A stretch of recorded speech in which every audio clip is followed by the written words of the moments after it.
श्री गणेशाय नमः. अवधूत चिंतन श्री गुरुदेव दत्त स्वामी समर्थ महाराज की जय. बाळा, मी इतर लोकांसारखा फसवणारा देव नाही. तुम्ही माझ्यावर विश्वास ठेवू शकता. मी तुम्हाला निराश करणार नाही आणि तुला एकटे सोडणार नाही. जरी तुला हा ऑनलाईन असलेला संदेश वाटत असला तरी पुढच्या 12 तासात याचा तुझ्या जीवनावर खूप मोठा परिणाम होईल. तुला त्रास होत आहे, एकटेपणा आणि भीती वाटत आहे, पण भिवू नकोस. माझी शांती तुझ्याबरोबर असेल. माझे वैभव आज रात्रीच तुझ्या जीवनात दिसेल. माझ्या लाडक्या बाळा, मी तुझी आई आहे. मला तुझं सगळं दुःख माहीत आहे आणि ते आत्ताच संपणार आहे. जर तुझा देवावर विश्वास असेल तरच तू हे पाहावे, अन्यथा नाही पाहिले तरी चालेल. मी माझ्या आत्म्याने तुम्हाला सर्व परीक्षा, प्रलोभने आणि संकटे यातून सांभाळलो. जेव्हा सर्व काही हरवले असे दिसते तेव्हा मी तुला सोडणार नाही. माझ्या वतीने विश्वास आहे, मी तुला कधीही चुकवणार नाही. माझ्या प्रिय मुला, मी नेहमी तुझ्या बरोबर आहे. तुझ्यावर लक्ष ठेवतो आणि तुला धार्मिकतेच्या मार्गावर नेतो.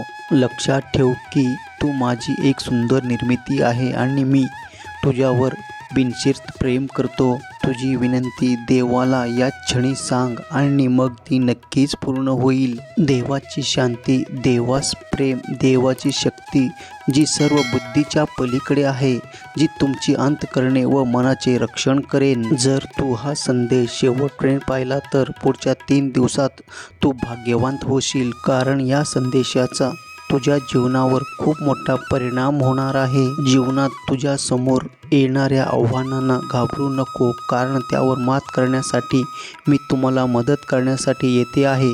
माझ्यावर विश्वास ठेव की सर्व काही तुझ्या चांगल्यासाठी कार्य करेन. तुमच्या सभोवतालच्या सर्वांवर प्रेम आणि दयाळूपणा पसर आणि ज्यांनी तुमच्यावर अन्याय केला आहे त्यांना क्षमा करा, जसे की मी तुम्हाला क्षमा केली आहे. या जगात प्रकाशाचे तेजस्वी दिवे बनवा आणि इतरांनाही असे करण्यास प्रेरित करा. माझा आशीर्वाद तुमच्यावर सदैव आहे. मी तुला बलवान बनवीन, तुला शांती आणि धैर्य देईल. संकटाच्या वेळी तुला सांत्वन देईल आणि तुझ्या कृतीवर लक्ष ठेवा. जेव्हा तुम्ही जीवनातील आव्हानाचा सामना करता तेव्हा मला तुमच्या मदतनीस व्हायचं आहे. तुमच्या कल्याणाची काळजी घेणारा मित्र म्हणून मला तुमच्यासोबत चालायचं आहे आणि आमच्यातील त्या नातेसंबंधामुळे मला खात्री आहे की सर्व काही तुझ्या जीवनात सर्वोत्तम होईल. एक दिवस एक छोटा मुलगा रणरणत्या उन्हात फुलाचे गजरे विकत होता. ऊन खूप होते आणि तो घामाघूम झाला होता. त्याच्या त्या अनवाणी पाय भाजत होते. सारखे तो पाय वर खाली करत होता, तरीही चिकाटी न सोडता तशा रखरखत्या उन्हात पाय भाजत असतानाही तो गजरा विकत होता. त्याचे भाजणारे पाय बघून एका सज्जन माणसाला फारच वाईट वाटलं. त्याने समोरच असलेल्या दुकानातून त्या मुलाला साठी एक चप्पल खरेदी केला आणि त्या मुलाला दिला. त्या मुलाला तो म्हणाला की चप्पल घाल, तुला मी भेट देत आहे, त्यामुळे त्याचे पाय भाजणार नाही. मुलगा लहान होता, त्याला त्याचे अप्रूप वाटले. त्याने लगेच चप्पल घालून बघितला आणि त्याला खूप छान वाटलं. तो आनंदी झाला. आनंदात त्या मुलाने त्या माणसाचा हात धरला. त्याला म्हणाला की काका, तुम्ही देव आहात का? या प्रश्नावर तो सज्जन ग्रस्त आपले दोन्ही हात कानाला लावून म्हणाला, अरे नाही रे बाबा, मी देव नाही. मुलगा पुन्हा तसा निरागस हसला आणि म्हणाला, काका तुम्ही देव नाही, मग नक्कीच देवाचे मित्र असणार. मी कालच देवाला प्रार्थना केली होती. माझे पाय खूप दुखत असतात, मला चप्पल हवी आहे. देवाने तुम्हाला पाठवले आहे का? तुम्ही देवाचे मित्र असणार. हे वाक्य ऐकताच त्या सज्जन माणसाने त्या मुलाला जवळ घेऊन 2 वाक्य बोलून तेथून त्या मुलाचा निरोप घेतला.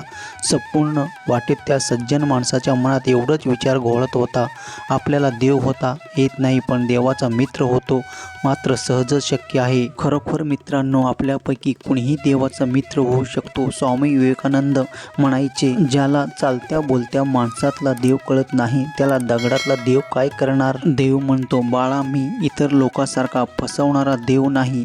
तुम्ही माझ्यावर विश्वास ठेवू शकता. मी तुला कधीच एकटे सोडणार नाही आणि सोडणार देखील नाही. माझी शक्ती सदैव तुझ्या सोबत कायम आहे.